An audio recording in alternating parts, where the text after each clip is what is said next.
Hello my dear students. तो part 2 में हमने पढ़ा था कि सारे के सारे वकील गांधी जी के साथ कंधे से कंधा मिला करके जेल जाने को तैयार होते हैं। गांधी जी एक पीस ऑफ पेपर लेते हैं, उसमें एक नंबरिंग करते हैं और बोलते हैं कि नंबरिंग के अकॉर्डिंग हम लोगों को कोर्ट में अपने आप को अरेस्ट करवाना है, और उन्होंने करवाया भी। तो कई दिनों के बाद गांधी जी को एक रिटर्न कम्युनिकेशन मिलता है मजिस्ट्रेट की तरफ से, जिसमें ये कहा जाता है कि इस प्रोविंस का जो लेफ्टिनेंट गवर्नर है उसने ये ऑर्डर दिया है कि केस को तुरंत बंद कर दिया जाए। तो मॉडर्न इंडिया में सिविल डिसओबीडियंस की पहली बार जीत हुई थी। तो गांधी और जो लॉयर्स थे इन्होंने जो है अपनी जांच जारी रखी, और जो किसानों की ग्रीवेंस थी उसके फेवर में कुल मिलाकर के 10,000 शिकायतें इनको मिली। उन शिकायतों की बेस पर भारी भरकम सबूत भी इकट्ठा हो गए। अब सीन ये था कि पूरा का पूरा जो एरिया था ब्रिटिश प्लांटर्स के ओपोज और इनकी इन्वेस्टिगेशन से गूंज उठा था। जून के अंदर सर एडवर्ड गेट, जो कि उस प्रोविंस के लेफ्टिनेंट गवर्नर थे, उन्होंने गांधी जी को बुलवा भेजा। तो वहाँ जाने से पहले गांधी जी ने अपने दोस्तों को ब्रीफ किया कि अगर मैं वहाँ से ना लौट पाऊँ तो ये आंदोलन रुकना नहीं चाहिए। तो गांधी जी की गवर्नर के साथ में 4 लॉन्ग टर्म की बातचीत हुई, और इसका परिणाम ये निकला कि एक इंक्वायरी कमीशन बिठा दिया गया, जिसके अंदर गवर्नमेंट के ऑफिसर्स थे, ब्रिटिश लैंडलॉर्ड भी थे, और किसानों की तरफ से सोल रिप्रेजेंटेटिव गांधी जी ही थे। तो गांधी जी जो है चंपारण में जो है 7 महीने तक लगातार रहे, और उसके बाद में छोटी छोटी विजिट करते रहे। तो गांधी जी कहते हैं कि मेरी वो विजिट चंपारण में जो एक अनपढ़ किसान की रिक्वेस्ट पर हुई थी, और मुझे लगा था 1-2 दिन की होगी, उस विजिट ने मेरी लाइफ का, यानी गांधी जी की लाइफ का पूरा 1 साल कंज्यूम कर लिया था। तो ऑफिशियल इंक्वायरी ने भारी भरकम सबूत इकट्ठा कर लिए ब्रिटिश प्लांटर्स के अगेंस्ट में। और जब ब्रिटिश प्लांटर्स ने देखा कि भैया हमारे ही लोग, हमारा ही कमीशन हमारे अगेंस्ट में सबूत इकट्ठा कर रहा है, तो भाई साहब हमें तो करना ही पड़ेगा रिफ़ंड, हमें घुटने टेकने ही पड़ेंगे। तो वो जो है रिफ़ंड करने को तैयार थे, लेकिन सबको डर इस बात का लग रहा था कि गांधी जी जिस जज्बे से, जिस बेफिक्री से, जिस निडरता के साथ में सारा आंदोलन चला रहे थे और उनकी नाक में दम किया हुआ था, तो इससे अंग्रेज़ों को लगा, उन ज़मींदारों को लगा कि गांधी जी पूरा 100% रिफ़ंड मांगेंगे। 100% मीन्स जब से शेयर क्रॉपिंग चली आ रही है और जितना इन्होंने यहाँ के किसानों से लूटा है इलीगली, वो सारा का सारा वापस मांगेंगे। तो उनको डर ये था कि वो पूरा 100% मांगेंगे। अब सीन ये है कि उनको डर था गांधी जी 100% मांगेंगे, लेकिन गांधी जी ने कहा कि सिर्फ 50% दे दो। तो उनको झटका लग गया कि यार ये 100% मांग सकते थे, लेकिन 50% ही क्यों मांगा। लेकिन अभी सीन ख़त्म नहीं हुआ है। तो एक ब्रिटिश मिशनरी थे J.Z. हॉच, तो वो सारी की सारी इन चंपारण की घटनाओं को बड़ी क्लोज रेंज से जो है रिकॉर्ड कर रहे थे, देख रहे थे। तो J.Z. हॉच कहते हैं कि मैं खुद शॉक्ड हो गया कि गांधी जी 100% रिफ़ंड मांग सकते थे, लेकिन 50 ही क्यों मांगा। लेकिन उससे भी कमाल की बात यह है कि जब प्लांटर्स थोड़ी सी असमर्थता जाहिर करते 50 में भी, तो गांधी जी बिना किसी परेशानी के, बिना अपने किसान दोस्तों से कंसल्ट किए हुए सीधा बोलते हैं कि चलो 25% आप कंपनसेशन दे दो और ये मामला यहीं पर फिनिश करिए। तो वो 25% वाला एग्रीमेंट यूनानिमसली सबके द्वारा मान लिया गया। अब जाहिर सी बात है, इसको अपन यूँ समझते हैं कि मान लो किसी ने आपसे 1 करोड़ रुपए ठग लिया है, और आपके पास है पूरा 1 करोड़ रुपए आने की उम्मीद है, क्योंकि कोई है जो आपकी आवाज़ को उठा रहा है। लेकिन 1 करोड़ तो दूर की बात है, आपके पास से 50 लाख भी नहीं आ सकते थे, बल्कि 25 लाख ही आए, बाकी का 75 लाख रुपए का लॉस हो गया। तो आप इसको क्या कहें।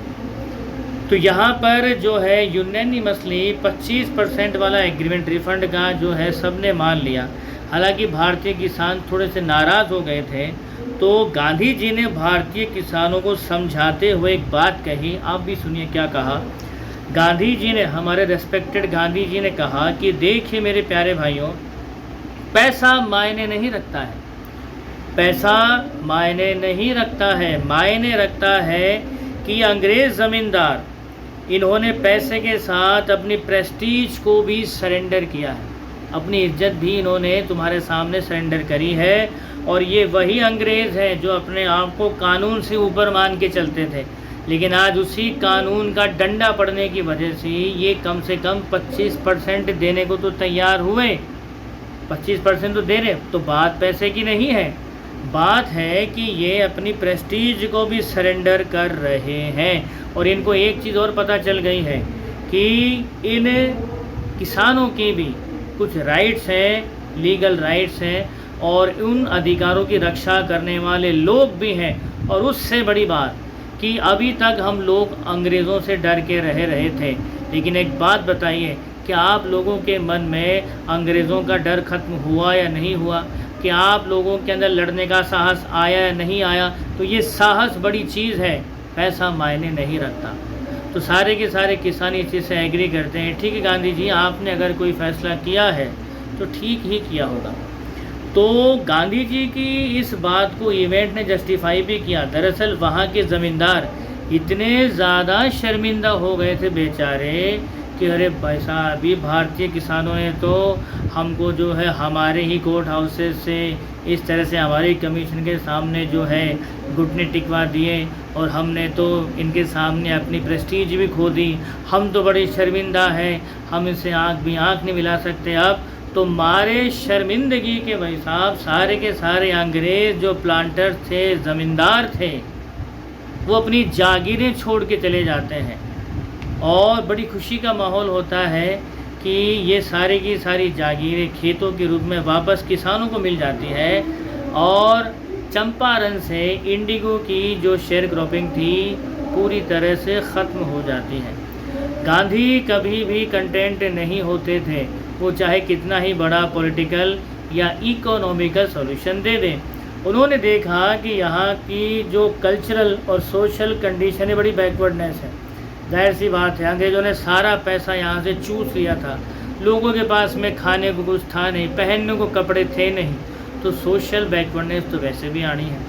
तो गांधी जी ने देखा कि यहाँ के जो लोग हैं उनके अंदर कल्चरल और सोशल बैकवर्डनेस है, और उन्होंने क्या किया कि इमीडिएटली यहाँ पर जो है गांधी जी यहाँ कुछ करना चाहते इमीडिएटली। तो उन्होंने क्या किया कि अपील करी टीचर्स से। महादेव देसाई, नरहरि पारिक, ये दो नौजवान आदमी थे जिन्होंने गांधी जी को अभी एज ए डिसाइबल ज्वाइन किया था। तो इनके साथ इनकी जो पत्नियां थी वो भी जो है यहाँ पहुँच जाती हैं सर्व करने के लिए, सेवा करने के लिए लोगों की। और कई सारे लोग बम्बई से, पूना से, भारत के दूर दराज के हिस्सों से आ गए। तो कुल मिलाकर के 6 प्राइमरी स्कूल यहाँ खोले गए, और कस्तूरबाई अपने सबसे छोटे बेटे देवदास गांधी के साथ में यहाँ पर आ गई थी। तो कस्तूरबाई ने यहाँ की जो औरतें हैं उनको जो है सामुदायिक स्वास्थ्य की ट्रेनिंग दी। अब यहाँ की जो हेल्थ कंडीशन थी बहुत ही बदतर थी। गांधी जी को एक डॉक्टर मिल गया जो 6 महीने के लिए अपनी सेवाएं वॉलंटियर करने को तैयार हो गए। यहाँ पर 3 ही दवाइयाँ थी, कैस्टर ऑयल, कुनैन और सल्फ़र की मलहम। अगर किसी की जीभ मैली होती थी, यानी जीभ में छाले वाले हो जाए, मुंह में कुछ प्रॉब्लम हो जाए, तो उसको डोज दी जाती थी कैस्टर ऑयल की। अगर किसी के मलेरिया फीवर हो जाए तो उसे कुनैन और कैस्टर ऑयल दिया जाता था। और अगर किसी के शरीर पर फोड़े फुंसी निकल आते थे तो उसे कैस्टर ऑयल और सल्फ़र की मलहम दी जाती थी। गांधी जी ने नोटिस किया कि यहाँ की औरतें बहुत ज़्यादा गंदा रहती हैं, तो उन्होंने कस्तूरबाई को कहा कि बोले कस्तूर जी आप जाइए और यहाँ की औरतों को साफ़ सफाई की इम्पोर्टेंस समझाइए। तो वो एक पर्टिकुलर औरत को जो है बहुत जो गंदी सी दिख रही थी, साड़ी बहुत गंदी सी थी, मैली सी थी, तो कस्तूरबाई जी उसको जो है साफ़ सफाई की वैल्यू समझाने के लिए पहुँच जाती है। तो काफ़ी कुछ उसको सुनाती हैं औरत को। तो औरत जो है सीधा कस्तूरबाई का हाथ पकड़ के अपने हट में लेके जाती है, सारे संदूक सारे अलमारियाँ खोल के बताती है कि कस्तूरबाई जी मेरे पास एक ही साड़ी है, मैं क्या तो धोऊँ और क्या पहनूँ, मैं तो क्या तो धोऊँ और क्या पहनूँ। ये कंडीशन थी यहाँ के लोगों की। और हमारे रेस्पेक्टेड गांधी जी ने कहा था कि पैसा मायने नहीं रखता है। चलिए आगे बढ़ते हैं। तो चंपारण में अपने लॉन्ग स्टे के दौरान Gandhi ji long distance watch रखते थे आश्रम पर, और वो लगातार जो इंस्ट्रक्शन भेजते थे मेल से, और आश्रम की फाइनेंशियल अकाउंट्स की जानकारी लेते रहते थे। लेकिन साफ़ सफाई के लिए गांधी जी थोड़े ज़्यादा अवेयर हुआ करते थे। तो एक बार उन्होंने पत्र में लिखा कि आश्रम की जो पुरानी लैट्रिन की ट्रेंचेस हैं वो भर गई होंगी, उनकी जगह नई खोद लीजिए, नहीं तो पूरे आश्रम में जो बदबू फैल जाएगी और बीमारी फैलने का डर है। तो गांधी जी वहाँ बैठे बैठे इस हद तक केयर करते थे आश्रम में होने वाली सारी एक्टिविटीज़ की। तो चंपारण का ये जो एपिसोड है गांधी जी के जीवन का एक टर्निंग पॉइंट था। तो गांधी जी कहते हैं कि मैंने जो भी कुछ किया वो बहुत आम और बड़ी साधारण सी चीज़ है, और मेरे देश में कोई अंग्रेज़ मुझे ऑर्डर नहीं देगा कि मुझे क्या करना है और क्या नहीं करना है। तो चंपारण का जो एक घटना था ये एक्ट ऑफ डिफाइंस के रूप में स्टार्ट नहीं हुआ, बल्कि इसने भारतीय किसानों की, खास तौर से चंपारण के किसानों की की सारी परेशानियों को लगभग ख़त्म ही कर दिया था। तो ये गांधी का टिपिकल स्टाइल था। इनकी राजनीति कुछ ऐसी होती थी जो आम लोगों की ज़िंदगी से जुड़ी हुई होती थी। तो वो कहते हैं कि मेरी लॉयल्टी किसी भगवान में नहीं है, मेरी लॉयल्टी तो जीते जागते इंसानों में है। तो गांधी जी ने जो भी कहा वो बिल्कुल सही था, और उन्होंने जो है हमारे अंदर एक ऐसे भारतीयों को मोल्ड करने की कोशिश करी जो भारत को आज़ाद करवा सके और खुद अपने पैरों पर खड़ा हो सके। तो जब ये सारी घटनाएं चंपारण में चल रही थी तो एक ब्रिटिश पैसिफिस्ट था जिसका नाम था चार्ल्स फ्रियर एंड्रयूज़। तो वो गांधी जी का बहुत बड़ा भक्त हो गया था, और वो जो है फिजी आइलैंड में अपनी ड्यूटी ज्वाइन करने से पहले अपनी मंशा जाहिर करवाता है लॉयर्स को, राजेंद्र प्रसाद जी को, कि अगर गांधी जी चाहते हैं, ये चाहें, तो मैं जो है ये जॉब छोड़ करके इस लड़ाई में आप लोगों के साथ में आपका साथ देना चाहता हूँ। तो जब ये बात गांधी जी को पता चली तो उन्होंने बड़ा ज़बरदस्त तरीके से विरोध किया। वो बोलते हैं कि भाई देखो ये हमारी लड़ाई है और वह बहुत ही अनइक्वल फाइट है, और आप ये चाहते हो कि जिनके अगेंस्ट में हम ये लड़ाई लड़ रहे हैं उन्हीं में से कोई आदमी हमारे साथ आ करके इस लड़ाई में हमारी हेल्प करे, तो भला ये हमारे मन की कमज़ोरी को जाहिर नहीं करेगा क्या? तो हम लोग क्या साबित करेंगे इनके सामने? क्या हमारी इतनी भी हैसियत नहीं है कि हम अपनी लड़ाई जो हम अपने कॉज के लिए लड़ रहे हैं हम वो भी नहीं लड़ सकते? तो सबको बात समझ में आ गई, गांधी जी बात तो सही कह रहे हैं, और गांधी जी ने हमारे दिमाग को बिल्कुल सही पढ़ा था। तो गांधी जी ने जो भी कहा उसका हमारे पास में कोई उत्तर नहीं था, ये बोलते हैं राजेंद्र प्रसाद जी। तो गांधी जी इस प्रकार से हमको सेल्फ रिलायंस का सबक दे करके चले जाते हैं। अगर आपकी लड़ाई है तो भाई साहब आपको ही लड़नी पड़ेगी। तो सेल्फ रिलायंस, इंडियन इंडिपेंडेंस और शेयर क्रॉपिंग, ये तीनों आपस में बहुत गहराई से जुड़ी हुई हैं। तो ये था हमारा chapter Indigo. I have explained every single thing word to word, what is behind the word. तो यहाँ 2-3 चीज़ें हम देख लेते हैं कि आखिर गांधी जी ने जो है 25% पर ही उस एग्रीमेंट को क्यों मान लिया। जैसा कि उन्होंने कह ही दिया था कि पैसा मायने नहीं रखता है। एक्चुअली ये थोड़ा सच भी है कि पैसा मायने नहीं रखता, लेकिन चंपारण की सिचुएशन में अगर हम देखें तो शायद उन किसानों की सारी परेशानियों का सॉल्यूशन पैसा ही था, क्योंकि जिनके पास खाने को रोटी नहीं है, पहनने को कपड़ा नहीं है, सर पर छत नहीं है, अगर उनके पास उनका वो पैसा जो अंग्रेज़ों ने गैर कानूनी तरीके से लूटा था अगर वो वापस आ जाए तो उसमें क्या बुराई थी। और दूसरी, चार्ल्स फ्रियर एंड्रयूज़, वो सर्व करना चाहता था गांधी जी के साथ में इस लड़ाई में, लेकिन गांधी जी ने यहाँ सही कहा कि हमें अपनी लड़ाई है और इस लड़ाई को हमें खुद ही लड़ना पड़ेगा।